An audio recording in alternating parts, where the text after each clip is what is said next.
اعوذ باللہ من الشیطان الرجیم، بسم اللہ الرحمن الرحیم، اللہم صلی علی محمد و آل محمد وعجل فرجہم۔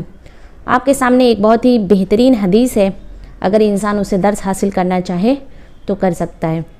چھٹے امام سے، امام جعفر صادق علیہ السلام سے اصول کافی میں موجود ہے۔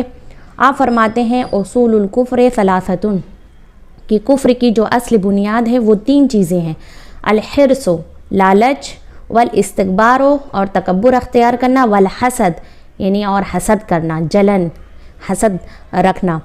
کہتے ہیں یہ تین چیزیں ہیں جو انسان کو کفر کی جانب لے جاتی ہیں، یعنی جو کیا ہو جاتا ہے، انسان کافر ہو جاتا ہے، اللہ کا انکار کرنے لگتا ہے، پیغمبر کا انکار کرنے لگتا ہے، تمام جو بھی چیزیں ہیں خداوند عالم کی، وہ تمام چیزوں کا انکار کرنے لگتا ہے۔ یہ کفر کی اصول ہیں، کفر کی اصل ہیں۔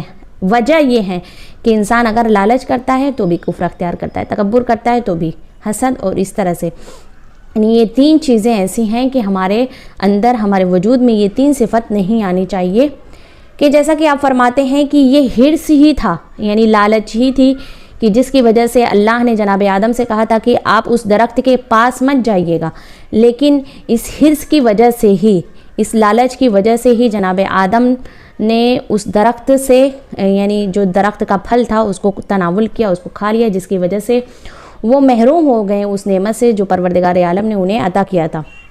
اور کہا کہ تکبر نہیں کرنا چاہیے، کیونکہ یہ تکبر ہی وہ وجہ تھی۔ ہمارے چھٹے امام فرماتے ہیں کہ تکبر ہی وہ وجہ تھی کہ ابلیس کو اللہ کی بارگاہ سے نکال دیا گیا، ابلیس کو دھتکارا گیا، اور جب ابلیس کو دھتکارا گیا تو اس نے کہا پروردگارا مجھے مہلت دے دے۔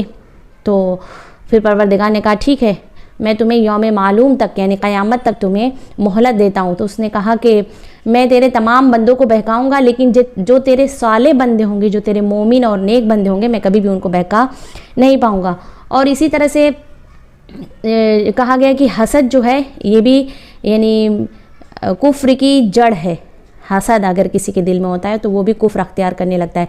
کہ یہ حسد ہی تھا کہ جو جناب آدم کے بیٹوں میں پایا گیا، اور جس کی وجہ سے ان لوگوں نے کیا کیا، جناب یعنی حابیل کو قتل کر دیا تھا نا۔ قابیل نے جناب حابیل کو مار دیا تھا، کس وجہ سے؟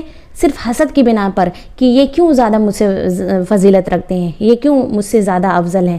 تو یہ تین چیزیں جو ہیں سبب بنتی ہیں کہ جو انسان اللہ کی نافرمانی کرتا ہے، کفر اختیار کرتا ہے اور اس کا انکار کرتا ہے۔